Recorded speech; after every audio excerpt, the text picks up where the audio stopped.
IT job కోసం చూస్తున్నారా? ఐటీలో కెరియర్ బిల్డ్ చూసుకోవాలనుకుంటున్నారా? అయితే సమాధానం కోడింగ్ ట్యూటర్.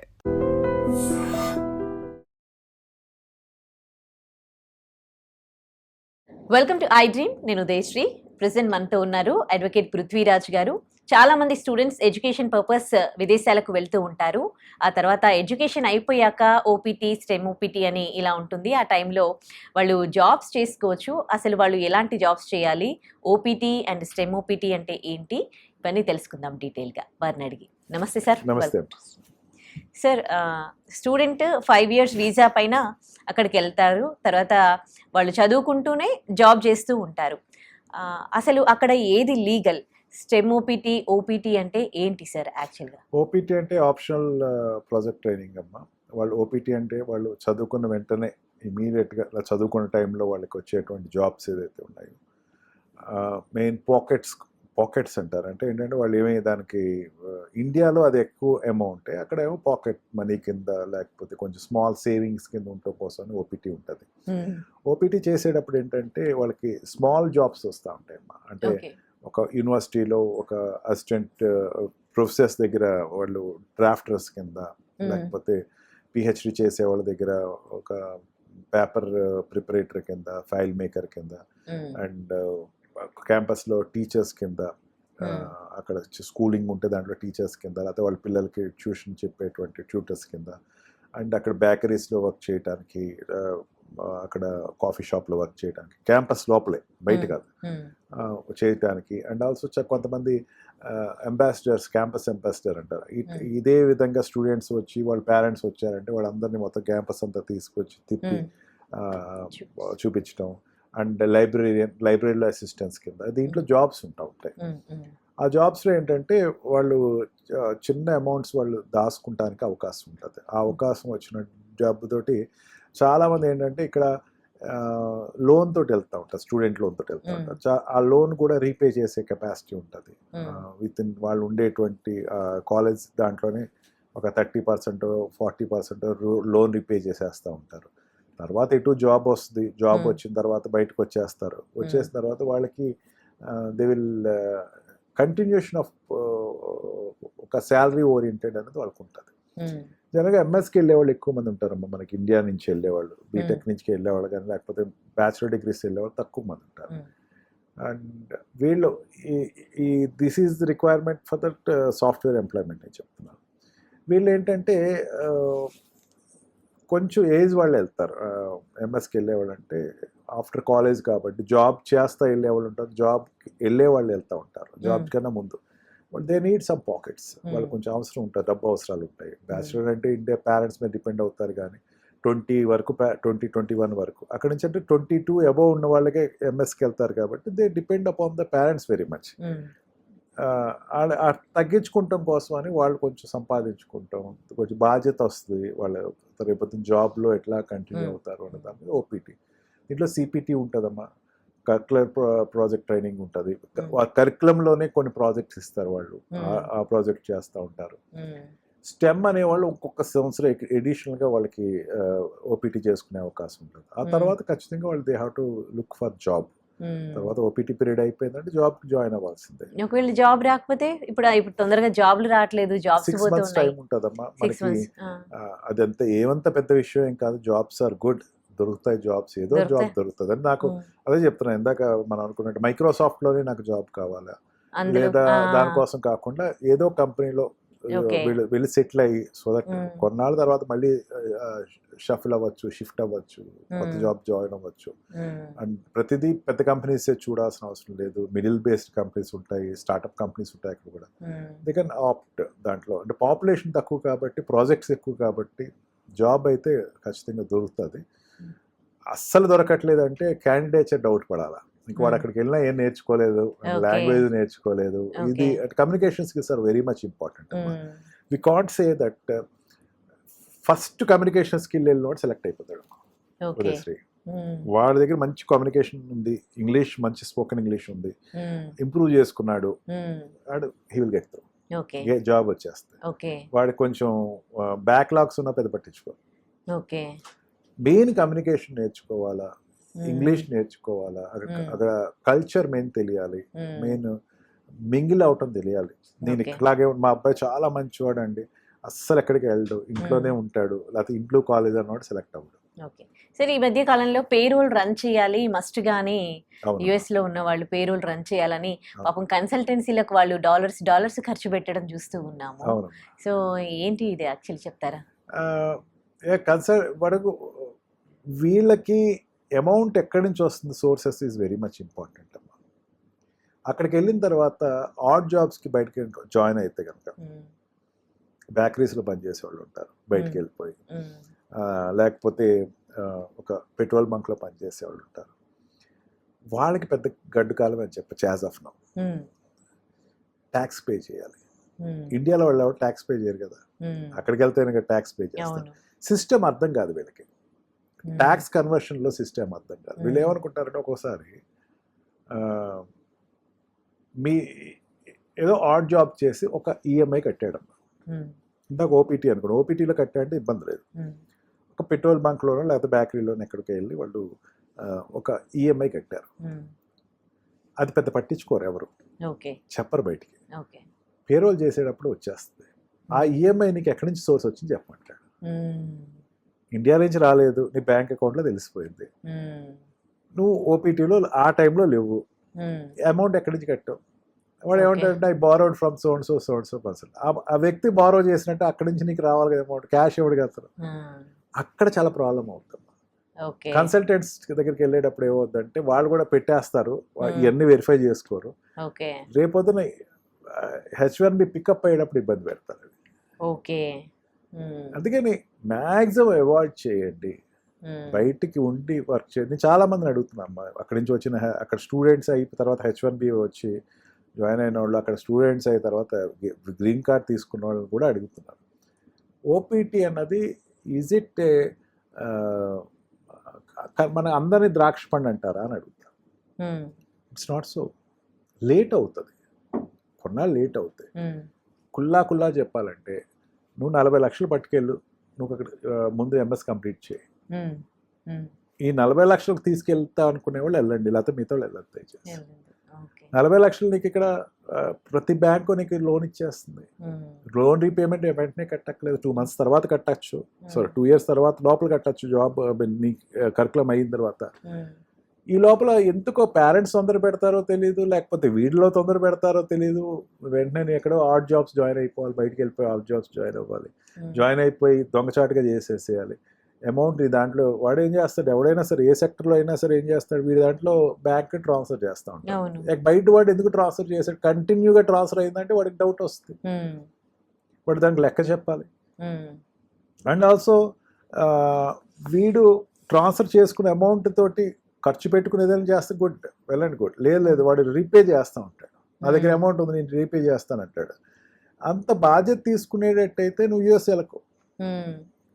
ఎంఎస్ చేసిన నాళ్ళు, నీకు జాబ్ వచ్చే అన్నాళ్ళు, you are 2 years or 3 years you are ideal, that's all. నీకు 40 lakhs అక్కడి నుంచి బ్యాంక్ నుంచి దాంతో నువ్వు ఖర్చు పెట్టుకో.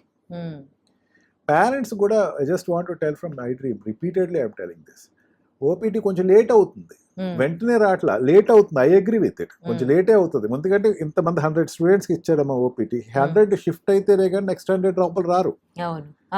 వీళ్ళు బయటికి వెళ్ళాలి అంటే వాళ్ళు కోర్స్ అయిపోయో కరికులం అయిపోయో ఉండాల్సిన 100 jobs అనుకున్నాం. బయటికి వెళ్ళాలంటే వీళ్ళు క్యూలో ఉంటారమ్మా.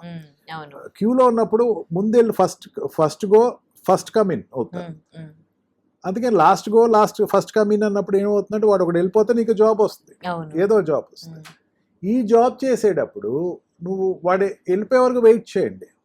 వాడేం శాశ్వతంగా అక్కడ ఉండిపోడు, వాడు వెళ్తా ఉంటాడు క్యూలో. ఇవాళ వెళ్ళిపోయాడంటే మొన్నటి నీకు జాబ్ వస్తుంది. క్యూలో వెయిట్ చేయడం వీడికి ప్రాబ్లం. ఈ లోపల బయటికి వెళ్ళి ఆడ్ జాబ్స్ చేసేయాలి.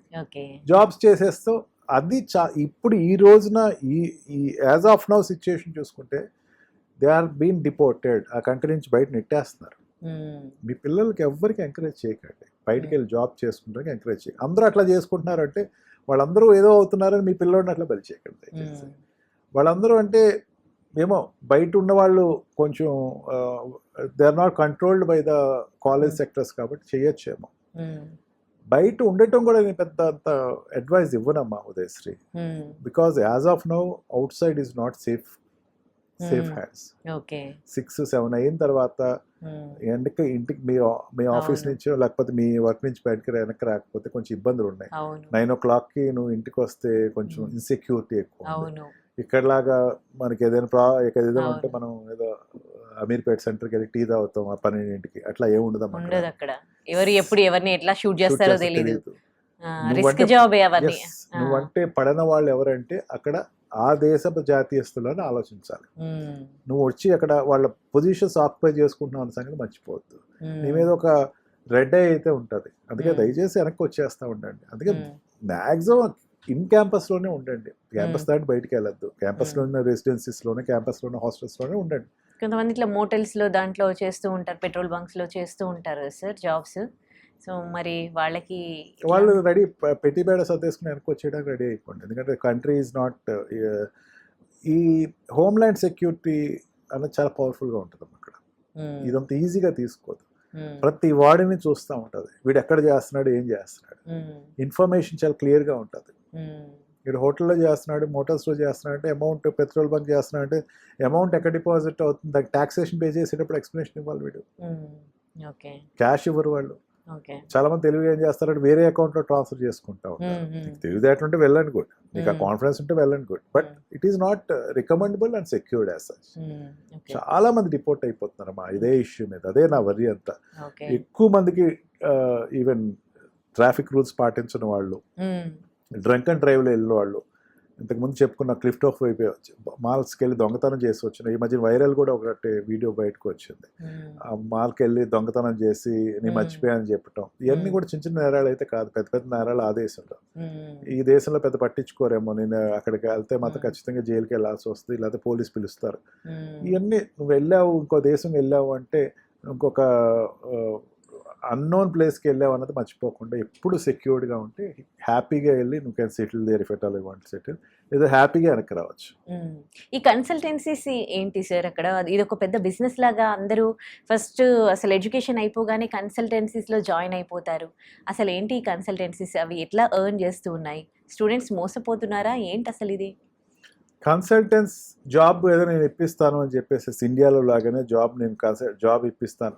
H1B వీసా రావాలమ్మా. మెయిన్ ట్రాన్సిట్ పీరియడ్ ఉంటుంది. వాడు ఏమైందంటే ఓపీటీ అయిపోయి H1B వీసాలో జాయిన్ అవ్వాలి. H1B వీసాలో కన్సల్టెంట్ జాయిన్ అయినప్పుడు ఒక జాబ్ చూపించాలి వాడు. ఆ జాబ్ ఏమవుతుంది, ఖచ్చితంగా ఆ జాబ్ రిక్వైర్మెంట్ చూపించాలి. ఒక జాబ్ ఉంది, ఒక పలానా కంపెనీలో, ఎక్స్ అనే కంపెనీలో నీకు నీ రిక్వైర్మెంట్ జాబ్ ఉంది. అక్కడ ఆ ఎక్స్ అనే కంపెనీ వీడికి పర్మిషన్ ముందు అప్లై చేయాలి. ఈ స్టూడెంట్కి ముందు పర్మిషన్ అప్లై చేయాలి. అప్లై చేసిన తర్వాత వాడు ఎక్స్ అనే స్టూడెంట్కి వీడి జాబ్ నేను తీసుకుంటున్నాను, ఈ వ్యక్తి ఈ తక్కువ అమౌంట్కి ఇక్కడ దొరకడు. ఓకే. లేకపోతే వీడికి పే చేసే అమౌంట్ ఈక్వల్ టు మన అమెరికాలో ఉండే సిటిజన్ కూడా ఈక్వల్ పేమెంట్. ఈ టాలెంటెడ్ వ్యక్తి, వీడిని తీసుకుంటున్నాను అంటే అక్కడ లేబర్ లైసెన్స్ అప్లై చేసుకుంటారు అన్నమాట. ఇచ్చిన తర్వాత ఈ వ్యక్తిని తీసుకుంటానికి H1B వీసాకి అప్లై చేసుకుంటారు. అంటే ఎన్ని ఇంటర్ రిలేటెడ్గా ఉంటాయి. ఎప్పుడైతే ఆ రకంగా వాడు పికప్ అయితే ఈ will go and do the job. లేదు, కన్సల్టెంట్స్ ఏం చేస్తాయంటే ఫేక్ కంపెనీస్ని చూపిస్తాయి, ఫేక్ కంపెనీ ఎంటిటీ చూపిస్తాయి. వై అనే కంపెనీ ఉంది, ఆ వై అనే కంపెనీ నిజంగా తీసుకునే సామర్థ్యం ఉంది, ఫేక్ డాక్యుమెంట్స్ క్రియేట్ చేస్తారు. వాళ్ళ దగ్గర వాళ్ళకి శాలరీ పే చేసేటువంటి కెపాసిటీ ఉంటుందమ్మా. ముందు ఏంటంటే H1B వీసా వచ్చే వరకు వాడు యాక్ట్ చేస్తాడు, తర్వాత నువ్వు వేరే షిఫ్ట్ అయిపో అంటాడు. వీడు H1B వీసా వచ్చిన తర్వాత వచ్చేసింది కదా అని చెప్పి సంబరాలు చేసుకుంటాడు. But it is not end there. తర్వాత వాడు ట్యాక్స్ కట్టాలి. వాడు వచ్చే శాలరీ బట్టి ట్యాక్స్ కట్టాలి. నువ్వు ఎంత అని చెప్పి జాయిన్ అయ్యావు, ఒక $50 లక్షల వస్తున్నాయని చెప్పే పొరానం. $50 లక్షల ట్యాక్స్ కట్టాలి కదా నువ్వు, అందుకే డబ్బు ఉండదు. అందుకని కన్సల్టెంట్స్ అనేది బాగా రికగ్నైజ్డ్ కన్సల్టెంట్స్ అయితే తప్ప ఫేక్ కన్సల్టెంట్ బాగా పెరిగిపోయినాయి అమ్మ. కన్సల్టెంట్స్ వీళ్ళ ఆశలు పెరిగిపోయినాయి, కన్సల్టెంట్స్ పెరిగిపోయారు. ఏదో రకంగా నాకు H1B వీసా వచ్చేటట్టు చూడండి. H1B వీసా రావటం పెద్ద కష్టం కాదు నాకు తెలిసినంత. ఏదో కన్సల్టెంట్ ఏదో కష్టపడి తెచ్చేస్తారు లాట్లో పిక్ అయిన తర్వాత, కానీ జాబ్ ఉండదు అక్కడ. ఆ ఫేక్ కన్సల్టెంట్స్ తీసేయటానికి US government is doing an unrest job as of now. ఎట్లా అయినా సరే కన్సల్టెంట్స్ని బ్రేకప్ చేయాలి. జాబ్ ఉంటేనే వీడికి ఇవ్వండి, లేకపోతే ఇవ్వకండి. అండ్ జాబ్ రిక్వైర్మెంట్ కూడా ఒక రెగ్యులేషన్స్ పెట్టాడు. నువ్వు నీకు ఉండేటువంటి జాబ్ అన్న దాని ముందు ఎక్స్ప్లెనేషన్ ఇవ్వు. ఓకే, వీళ్ళు ఫేక్ ఎక్స్పీరియన్స్ కూడా దీంట్లో పెడుతున్నారు కదా ప్రొఫైల్లో, అట్లా పెట్టొచ్చు అసలు? ఫేక్ ఎక్స్పీరియన్స్ పెడితే he will be caught somewhere and he will be thrown. మరి ఇప్పటివరకు అట్లా ఫేక్ ఎక్స్పీరియన్స్ పెట్టి జాబ్స్ చేస్తున్న వాళ్ళు చాలా మంది ఇప్పుడు ఉన్నారు కదా. జాబ్ జాయిన్ అయిపోయిన వాళ్ళకి ఏమవుతుందంటే ఒక ఎంప్లాయర్ తోటి ఒక బాండేజ్ ఏర్పడుతుంది. ఓకే. వాటితో ఏర్పడిన తర్వాత ఏం చేస్తారు, పోనీ ఇప్పుడు నాకు పనికి వస్తున్నాడు, నేను కంటిన్యూ చేసుకుంటాను, అక్కడ వరకు బాగానే ఉంటుంది. అంటే వీడు జాయిన్ అయిన తర్వాత వీడు నా రిక్వైర్మెంట్ ఉంది, వాడు పాస్ట్ ఏది ఉన్నా నాకు అనవసరం అనుకుంటే ప్రాబ్లం లేదు. జాయిన్ అయిన తర్వాత వీడికి ఎటువంటి కమ్యూనికేషన్ స్కిల్స్ ఉండవు, జాబ్ టాలెంట్స్ ఉండవు, ఏం లేకపోతే అప్పుడు వీడు ఏంటని చూస్తారు. ఓకే, 6 months ట్రాన్సిట్ పీరియడ్ ఉంటుంది, ట్రైనింగ్ పీరియడ్ ఉంటుంది. 6 months లో కూడా కూపప్ లేదు అనుకోండి, వాటి మీద డౌట్ వస్తుంది. ఇప్పుడు ఒకప్పుడు మెకానికల్ ఇంజనీర్ నుంచి సాఫ్ట్వేర్ ఇంజనీర్ వెళ్ళేవాడు ఉంటారు, లేకపోతే ఎలక్ట్రానిక్స్ వెళ్ళిన వాళ్ళు కూడా సాఫ్ట్వేర్ వెళ్ళేవారు. ఇప్పుడు ఈ సిఎస్ చేసిన వాళ్ళే ఆ సాఫ్ట్వేర్ కంపెనీకి వెళ్ళటానికి చాలా కష్టం అయిపోతుంది. ఏదో 4-5 కోర్సులు చేసుకుంటే జాయిన్ అయి వెళ్ళిపోతారు. ఆ ప్రాజెక్ట్ అంటే వీడు 4 years చేసి కంప్యూటర్ కోర్స్ చేసి కంప్యూటర్ సైన్స్లో ఈ డిప్లొమా చేసిన ఈ డిగ్రీ చేసి వచ్చినవాడు ఇంజనీర్ ఏదైతే ఉన్నాడో వాడు పక్కన నెట్టేసేసి ఒక 2 months 6 months కోర్స్ చేసి జాయిన్ అయినోడు ఉంటాడు. వాడు మెకానికల్ ఇంజనీర్, లేకపోతే ఎలక్ట్రానిక్ ఇంజనీర్, లేకపోతే ఎలక్ట్రికల్ ఇంజనీర్, వాడు జాబ్ తెచ్చేసుకుంటున్నాడు. వాడికి ఆ లాంగ్వేజెస్లో దేంట్లో కొంచెం జావాలోనో లేకపోతే జావా కోర్లోనో లేకపోతే పైథాన్లో ఏదో చిన్న కమాండ్ తీసుకుని జాయిన్ అయిపోతున్నాడు. కానీ ఒరిజినల్గా కింద నుంచి నేర్చుకున్నవాడు ఒకడు ఉంటాడు కదా, వాడికి వీడికి డైరెక్ట్ కాంపిటేటర్ అవుతున్నాడు. మోడర్ జాబ్స్ ఎక్కినది ఎలాబరేట్గా ఉన్నాయి కాబట్టి చాలా ఎక్సెసివ్గా ఉన్నాయి, ప్రాబ్లం లేదు. కానీ ఇప్పుడు కంజెస్టెడ్ అయిపోయింది, నీ రోల్ అక్కడ తక్కువ అయిపోయింది. వీడు ఫేక్ తోటి వస్తాడు, వీడి క్యాంపస్ నుంచి వస్తాడు. ఫేక్ ఎప్పుడు ఫేకే. కరెక్ట్. అండ్ వాడికి ఏదైనా కమ్యూనికేషన్ స్కిల్స్ ఉండి అబ్నార్మల్ గా నేర్చుకుంటే okay good, he will be thrown, otherwise he will be thrown out. Okay, ఇప్పుడు అక్కడ ఇల్లీగల్ గా జాబ్ చేస్తున్న వాళ్ళకి ఇంటింటికి వెళ్ళి మరి వాళ్ళ సర్టిఫికేట్స్ వెరిఫై చేయడం అవి చేస్తూ ఉన్నారు కదా, ఇలాంటి టైంలో మీరు అక్కడ ఉన్న మన స్టూడెంట్స్కి ఇచ్చే సజెషన్స్ ఏంటండి? I suggest very what we call conformedly and very much strictly, children who are pursuing their F1 visa, student visa వెళ్ళిన వాళ్ళు దయచేసి బయట ఉండకండి, క్యాంపస్లో ఉండండి. First thing. Second thing, fake కన్సల్టెంట్స్ల ద్వారా జాబ్కి వెళ్ళి ఇబ్బందులు పడకండి, వెయిట్ చేయండి, మంచి జాబ్స్ ఉన్నాయి. As of now H1B వీసాని $1 lakh ఉన్న వాళ్ళే బయట నుంచి కంట్రీ నుంచి వచ్చే వాళ్ళు తీసుకోమని చెప్పారు కాబట్టి ఆ కాంపిటీషన్, ఆ జాబ్ ప్రొవైడ్ చేయాలంటే ముందు క్యాంపస్లో ఇంక చూస్తారు. ఇప్పుడు as of no situation within 6 months అక్కడ లోపల ఉన్నటువంటి F1 వీసాలో ఉన్న వాళ్ళకి జాబ్ ఆపర్చునిటీస్ ఎక్కువ ఉంటాయి. ఎందుకంటే జాబ్ కావాలి వాడికి, అక్కడ బయట నుంచి తీసుకుంటాక లేనప్పుడు లోపల చూస్తారు, లోపల ఉన్న వాళ్ళు మీరే ఉంటారు. అందుకని కొంచెం వెయిట్ చేయండి, మీరు ఎక్కువ టెన్షన్ ఫీల్ అవ్వకండి, స్కిల్స్లో మీరు ఎక్కువ కాన్సన్ట్రేట్ చేయండి, అండ్ కమ్యూనికేషన్ స్కిల్స్లో మీరు ఎక్కువ ముందు ఉంటే you can get it. But don't go and do the odd jobs. మీరు ఆడ్ జాబ్స్ చూసి ఎవరు పట్టించుకోలేదంటే తప్పు. ఖచ్చితంగా మీరు మీ యొక్క ఈ ఎకనామికల్ స్టేటస్ వెరిఫై చేసి కాటప్ అవుతారు.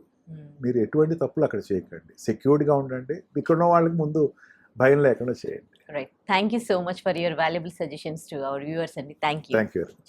And for more videos, please subscribe to iDream. Please subscribe to iDream. Please subscribe iDream. And please subscribe to iDream. For more videos, subscribe to iDream. please like, share and subscribe to the channel. Congratulations, iDream. Subscribe to iDream. Subscribe to iDream. So subscribe to iDream Media. iDream team andarki huge congratulations. Please subscribe iDream Media. Please subscribe to iDream. Subscribe iDream. Please subscribe to iDream. iDream అంటే నా కళల ఛానల్ను subscribe చేసుకున్న నోరు తిరుగుతలేదు, మీరైతే గంట గుర్తు కొట్టండి. For more such videos, please subscribe to iDream.